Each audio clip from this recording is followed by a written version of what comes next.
Antes de qualquer disco, antes de qualquer show em um porão sujo, é importante voltar ao começo.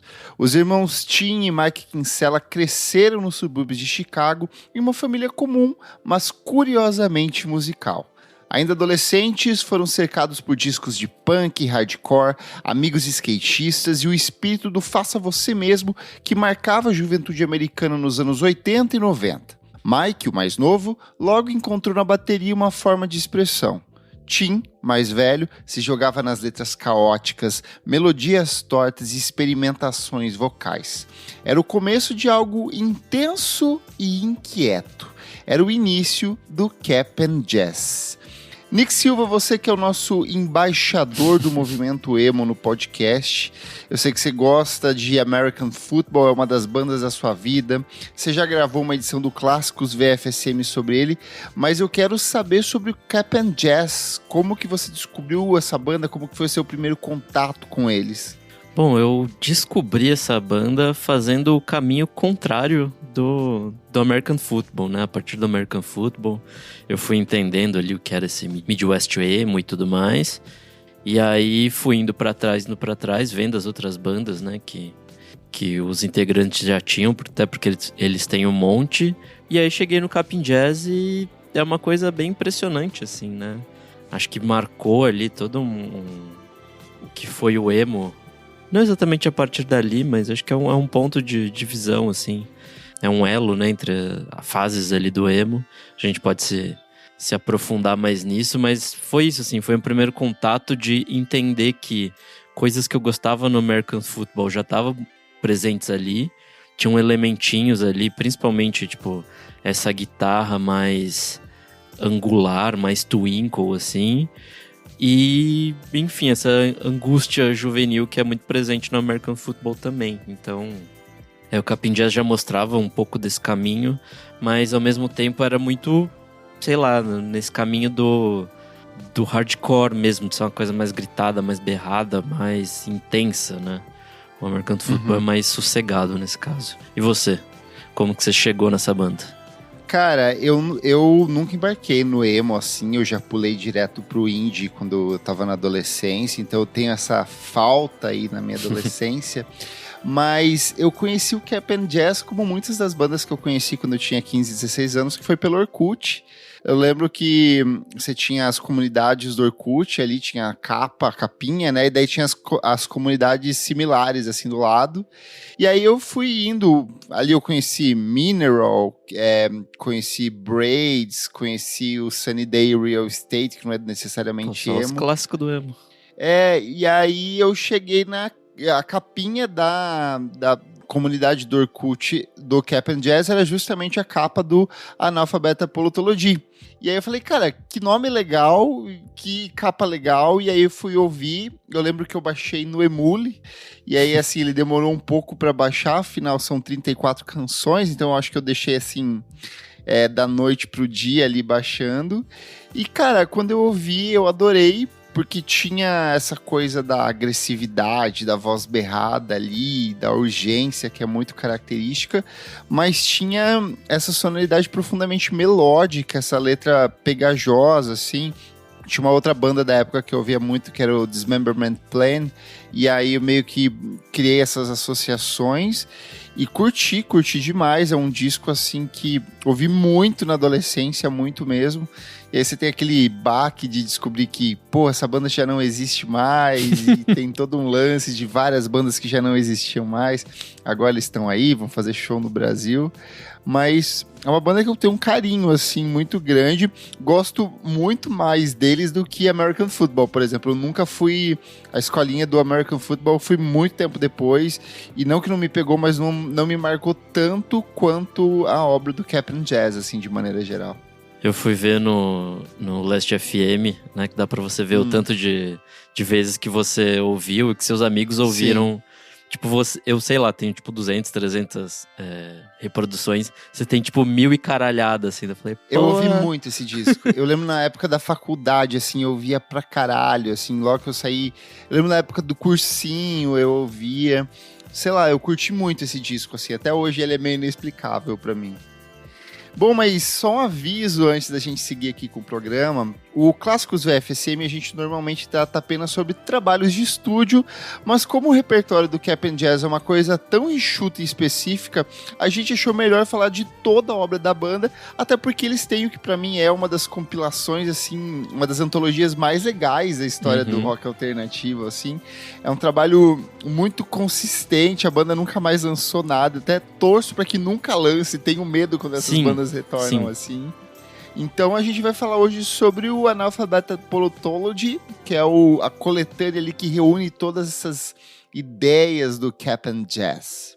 Bom, foi ainda na adolescência que os irmãos Kinsella formaram a primeira banda, a Toe Jam, ao lado de amigos da escola. Eles tocavam em festas locais, porões e qualquer espaço com um amplificador emprestado. As apresentações naturalmente eram caóticas, imprevisíveis, mas absolutamente cativantes, e não demorou muito para que o Toe Jam se transformasse no Cap'n Jazz, um nome escolhido quase que aleatoriamente, sem muito peso, mas com muito som. O que importava ali para a banda, para os dois irmãos, era justamente a urgência, o impulso de fazer barulho, e que barulho nesse disco, né? E nos Estados Unidos, enquanto o grunge saía das rádios universitárias para ganhar as grandes rádios, uma cena muito desorganizada e criativa crescia ali no coração do país, que é o famigerado Midwest Emo. E diferente do emo hardcore lá de Washington DC, esse novo som ele era menos rígido, mais melódico, com letras confessionais, arranjos instáveis e performances apaixonadas, e até bem menos político. Se a gente for pegar, por exemplo, a essência do Fugazi ali, que abasteceu muitas dessas bandas, é uma coisa mais confessional, emocional. E o Cap'n Jazz foi um dos nomes mais radicais e originais dessa cena, ao lado de outras bandas como Braid, Mineral, que eu falei, e o Promise Ring, que eu também gosto bastante. Não havia fórmula, apenas um sentimento exposto ali com muita brutalidade.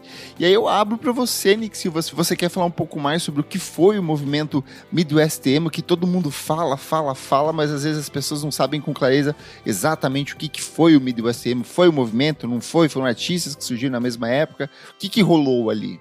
Acho que vale a pena a gente fazer ali um breve apanhadão, uma linha do tempo do emo, né? O emo como um todo. Surge ali nos anos 80 ainda, então tipo Rites of Spring, Embrace vão lançar coisas em 84 e 85 que vão dizer o que é essa primeira fase do emo ali. Essas bandas estão muito calcadas ainda em Washington, então esse movimento estava muito localizado ali.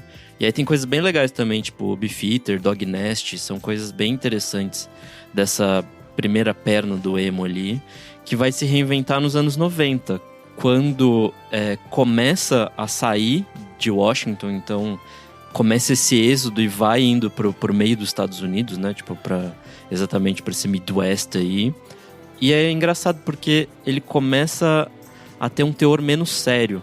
Essa cena de Washington ainda carregava muito essa coisa do hardcore, do punk, de, sei lá, de trazer temas muito sérios, tipo de... Enfim, não era levado... de esquerda, veganismo, outras questões anticapitalistas, ali era uma outra perspectiva, né? Então, e aí, a partir dos anos 90, começa a existir uma leveza dentro de todo esse rolê emo. Leveza no que pode ser tomado, né? Porque, de fato, são coisas bem confessionais ainda assim, são bem pessoais e tudo mais. Lida ali com angústias pessoais, com letras muito pessoais. Mas eu não sei, acho que começa a se enveredar para esse caminho do indie, do college rock, de coisas que rolavam ali nessas rádios americanas, né? As rádios universitárias, então fala para esse público jovem, para jovens, né? Então, Jawbreaker é uma banda muito importante ali que lança em 94 um disco. Sunny Day Real Estate com Diary também é outro disco que leva o emo para outro caminho, né? Então, o Cap'n Jazz está bem nesse meio tempo, assim. Ele surge em 89 e acaba em 95. Eles lançam um disco, inclusive, em 95, né? O primeiro disco deles. Então, eles estão bem nessa fase onde as coisas estão mudando. E eles são parte dessa experimentação, né? Tipo, do que vai se tornar o Midwest Emo para valer. E aí, enfim, aí continua com Promise Ring, Mineral, Braid e tudo mais, assim. De 94 para frente, que já é quando o Cap'n Jazz já está estabelecido, né? e já lançou tudo que tinha pra lançar e vai lançar o disco. Mas eu acho que é isso, assim, eu acho que eles lidam com essa mudança de perspectiva do que é o emo, de uma coisa que era muito, muito sério pra uma coisa que pode ser identificado como leve, assim. Então, Sim. E aí, falando especificamente do Midwest Emo, eu acho que tem na instrumentação uma pegada muito diferente, assim. Acho que se nessa primeira perna do emo tava muito calcado nessas guitarras mais rasgadonas e tal, coisa que vai ser levado pra fase de 2010 ali, do emo como um todo, né?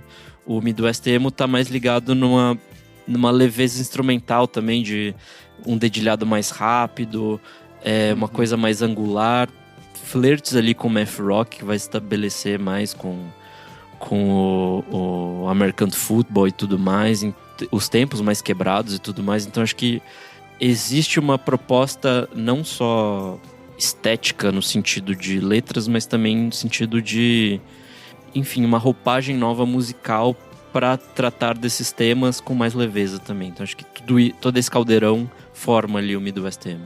Eu acho que tem uma coisa também que a gente fala e às vezes as pessoas não afirmam, mas a gente tem que pensar que é uma geração que cresceu nos anos 80, então eles foram muito bombardeados por música pop e um punk no sentido mais acessível ali. Se você pegar Ramones, era uma coisa muito pegajosa. O Ramones era muito inspirado em Beatles, então assim, tem urgência, tem agressividade, mas eu acho que assim, camuflado nisso tudo, tem esse lance da melodia pop, sabe?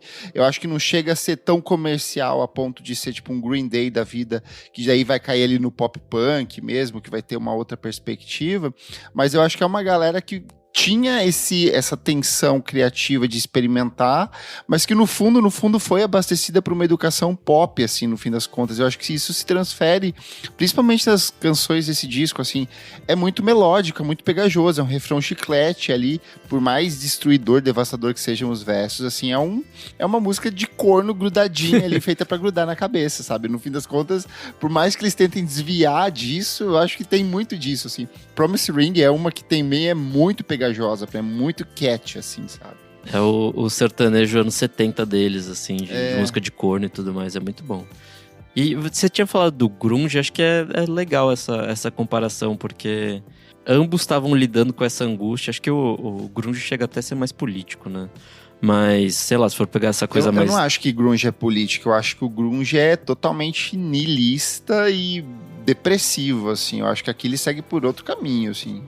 Então, mas acho que é essa urgência de lidar com o fim do sonho americano, né? Tipo, acabou ali a Guerra Fria, né? Então, meio que o capitalismo venceu, e agora, né? O que a gente faz? E aí a gente vê que, sei lá, o Império Americano estava ruindo desde então e tudo mais. Então, acho que começa a existir e ver-se essa rachadura no Império, e aí você lidar com isso de várias formas, assim, dessa angústia de tudo mais. E aí, acho que o emo traz essa coisa bem juvenil, bem pessoal, bem ligada a relacionamentos e tudo mais.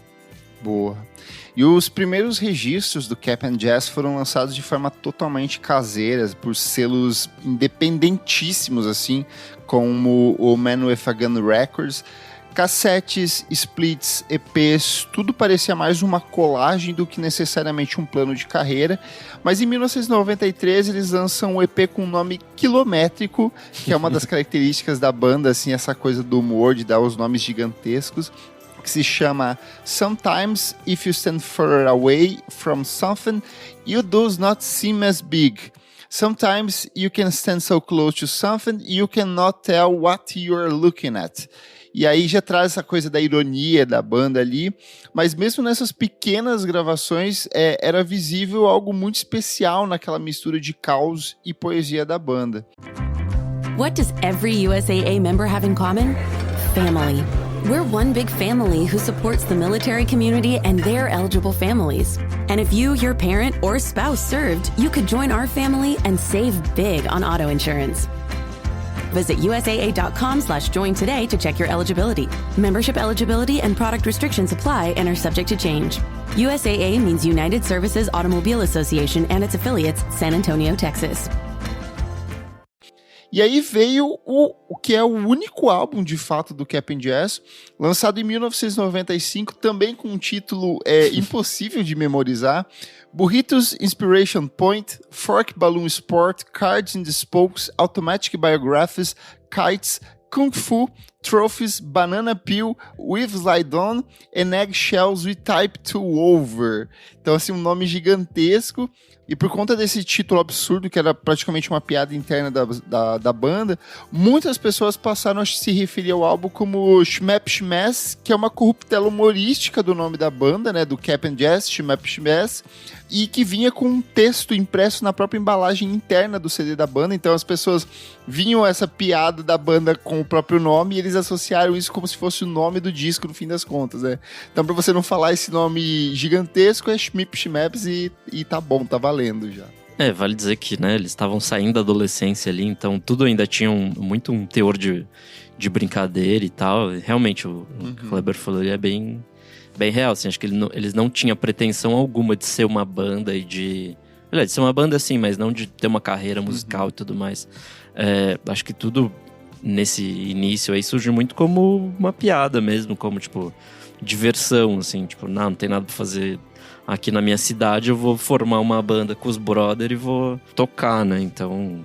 E o disco, assim, mesmo sendo uma piada interna ali da banda, acabou virando um marco de um jeito ou de outro, assim, acabou atingindo um nicho muito específico. Ele é barulhento, é urgente, adolescente, complexo, a guitarra do Victor Villarreal é imprevisível, a bateria do Mike salta e tropeça com beleza, o Tim Kinsella grita como se estivesse tentando entender o mundo ali em tempo real, então a gente tem essa urgência muito explícita. E músicas como Little League, All Mess Life e Puddle Splasher são explosões de sentimento bruto registradas com a pressa de quem não tem tempo a perder. Então, esse sentimento de adolescência, de querer viver tudo ao mesmo tempo agora, sem tempo de respirar. As músicas são sempre muito curtinhas ali, 1 minuto, 2 minutos de duração, então tem essa essência bem punk ali no processo deles. E isso também tem um motivo, né? As gravações do disco foram justamente feitas às pressas, com um orçamento apertado e poucas horas de estúdio. O produtor Casey Rice entendeu o espírito da banda e optou justamente por manter essa crueza em estúdio. Alguns takes foram gravados de primeira, com erros mantidos de propósito, então alimentando mais uma vez esse senso de ironia da banda. Há histórias de letras improvisadas nos momentos antes de gravação, guitarras desafinadas propositadamente e interferências captadas como parte desse processo.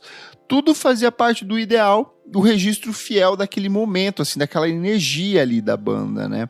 Eu acho isso muito legal, assim, porque ele é bem tosco, assim, sabe? Ele não chega necessariamente a ser lo-fi, como tinha muitas coisas da época, assim, as coisas, por exemplo, do Elephant Six, né, daquele selo norte-americano da época, que é o mesmo período, tinha muita coisa bem caseirona, assim, as coisas, sei lá, se pegar Daniel Johnson, por exemplo, é bem caseiro, assim, tipo, você ouve o cara apertando o botão da fita cassete pra gravar a música, sabe? Aqui não, acho que tem um leve cuidado de estúdio, mas ele é tosco, assim, ele é simples, direto, cru, né? Bem enérgico, né? Então, eu também nem sei se na época eles eram músicos tão hábeis, assim, tipo, de conseguir criar essas melodias super intrincadas que eles vão, né? O Tim e o Mike vão fazendo nos seus projetos posteriores e tudo mais. É muito isso, assim, acho que é bem pra ser divertido, assim. E o que você falou dos vocais é muito isso, assim, tem vocal que é quase um spoken word, assim, e depois do nada vem um berro. As letras muitas vezes não fazem o menor sentido, assim, umas coisas meio absurdistas e tal. Eu não sei, sabe quando a gente entrevista músico e aí eles falam, tipo, não, eu tava balbuciando qualquer coisa só pra ver o que eu encaixava depois na letra. Eu acho que eles nunca passaram por esse processo, eles só ficaram nessa, assim, tipo, de tentar fazer o que ficou primeiro mesmo. E é isso, acho que de alguma maneira capta muito esse espírito da banda, né? De ser quase zoeiro, assim. E é muito estranho como tudo isso foi tão fundador de um... Não de um estilo, né? Mas, tipo, progrediu o emo para outros caminhos depois disso, né? Bom, e lançado sem grandes expectativas, o álbum obviamente não estourou comercialmente, mas em zines, revistas independentes, o impacto foi imediato, assim, eles atingiram muito um público de nicho ali. A Hartata CK chamou o disco de abre aspas, um furacão de adolescência barulhenta e brilhante. A Maximum Rock and Roll descreveu com abre aspas, confuso, mal gravado e impossível de não amar. Eu achei perfeita isso. Já a Alternative Press previu, abre aspas, Cap and Jazz pode não durar, mas esse disco ecoará por muito tempo. Eu acho que, nossa, brilhantes colocações assim. E ele ecoou, o disco se espalhou por cópias gravadas, muitas delas copiando fitinha ali de um para outro, teve relançamentos e passou a ser cultuado ali como um pilar do emo, né? Mas, ironia do destino, poucos meses após o lançamento do álbum, a banda se dissolveu. As tensões internas e a imaturidade dos membros, além da exaustão emocional, tornaram o grupo simplesmente insustentável. O Cap and Jazz nunca chegou a fazer uma turnê nacional completa e eles acabaram no auge ou no começo do auge ali, assim. Então, tudo isso meio que acabou contribuindo para essa questão dessa atmosfera de mito, que aí eu acho que vai reverberar 10 anos depois pra mim, de tipo assim, entrar no Orkut, conhecer, ouvir falar, cara, eu nunca vou ver o show dessa banda que simplesmente não existe mais, né? É engraçado que o Mike vai passar pela exata mesma coisa com o American Football, né? A banda faz ele seu primeiro disco e aí nem excursiona também, acaba um pouquinho tempo depois, assim. E acho que isso de fato reforça o mito, assim, de... essa banda aqui é rara, tipo, acabou no auge, não sei o quê. Eu vi um show deles num porão na casa do meu tio em 1994, assim, aquele cara que conta histórias, assim. E aí também tem aquela coisa de não conseguir arruinar o seu espólio, assim, né? Tipo, porque tudo que já foi gravado tá ali, então só sobrou o ouro mesmo, então acho que tem um pouco disso, assim. E aí, justamente nisso que o Nick falou, que vem esse momento de virada, porque em 1998, a Jade Tree Records resolveu compilar tudo que o Cap and Jazz havia gravado, e nascia ali o tema do nosso podcast de hoje, Analphabeta Polutology, uma caixa de Pandora emocional com o álbum completo, o primeiro disco, né? Demos, registros ao vivo, covers e lado B. O nome é sempre uma brincadeira, então mistura ali analfabeto com beta e antologia, e o disco foi fortemente abraçado por uma geração que talvez tenha sido, aqui eu acho que teve o principal contato, assim, sai daquela coisa do nicho da galera que ouviu o Schwip Schwaps pela primeira vez, e aí vem para um público um pouco maior aqui, né?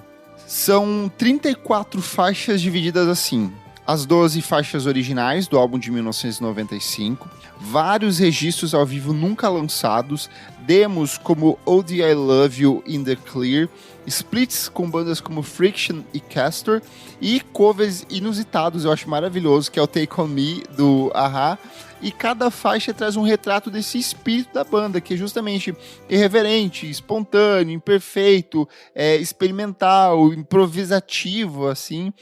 Então eu acho que é meio que um disco que apresenta a banda de uma maneira muito interessante, né? Então, são 34 faixas, beleza, as 12 do álbum seguem ali um caminho, fazem algum sentido. As outras, elas vão para caminhos muito diferentes, assim, óbvio que vão ter faixas que são versões ao vivo, então ainda continuam a ver com o disco, mas tem coisas que são muito diferentes, assim, aí sei lá, tem coisas que vão apontar pro que o Mike vai fazer no American Football, tem coisas que vai apontar pro que o Tim vai fazer no Joan of Arc. Essa fagulha já estava neles há muito, muito tempo, né, antes desses projetos sequer pensarem em existirem. Eu acho muito divertido isso, como, enfim, esse tipo de musicalidade experimental, esquisito, já tava neles, assim, desde muito, muito cedo.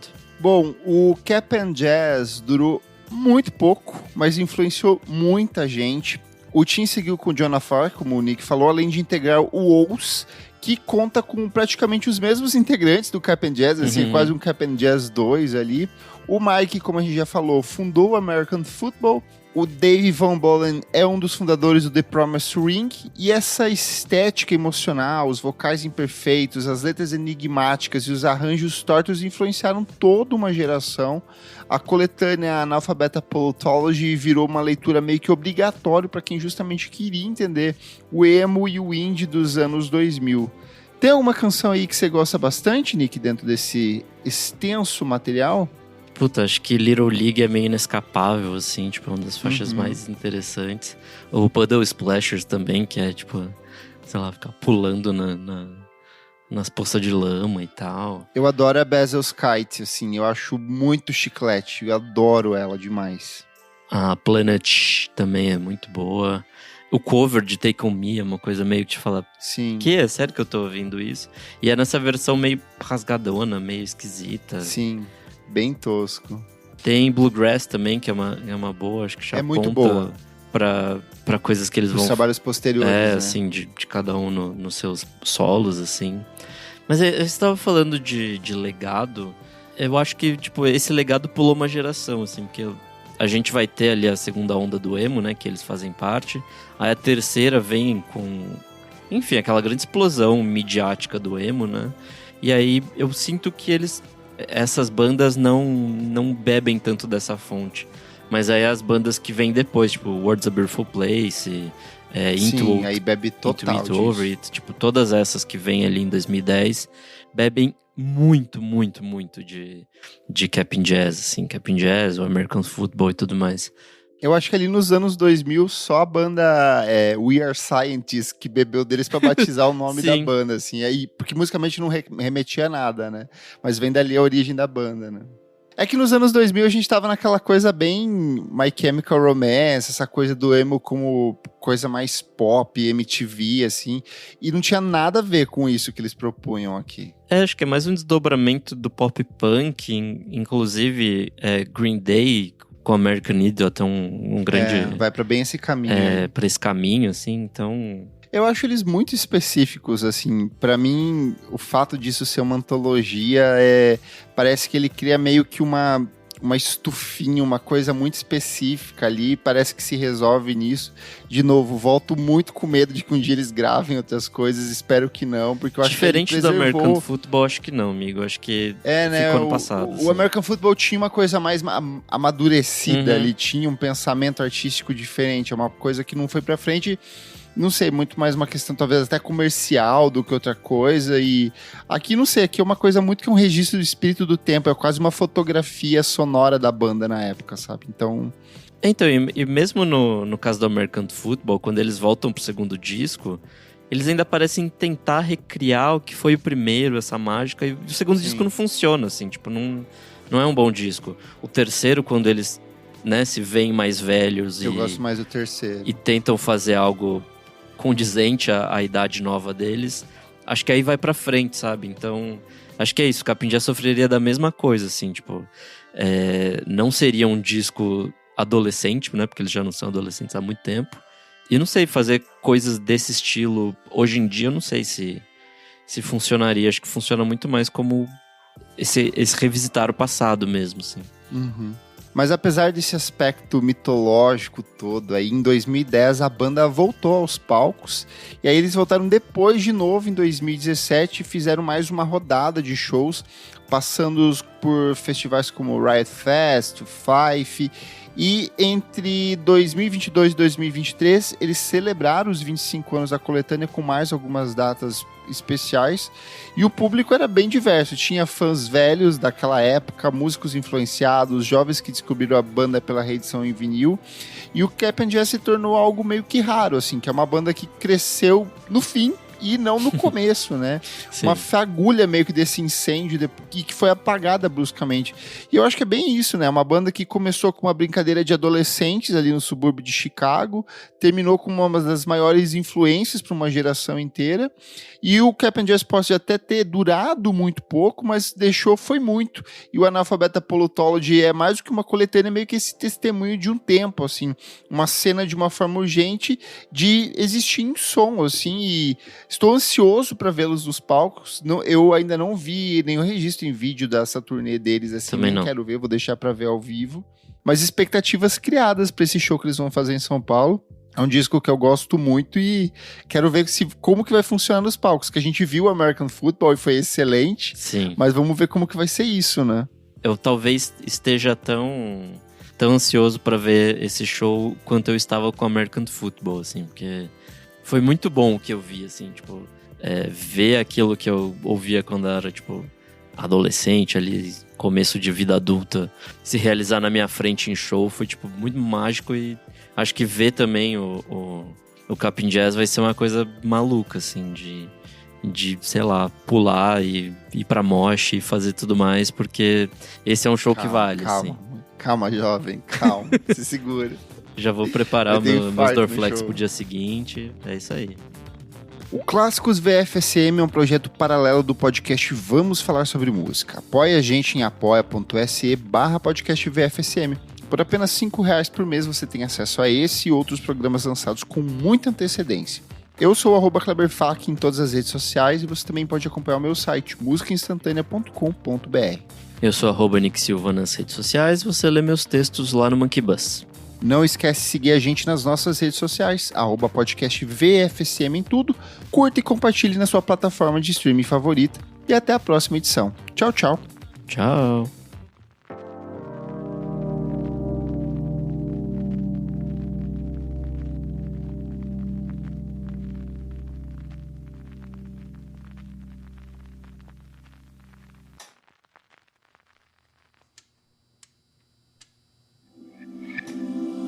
Esse podcast foi editado por Nick Silva.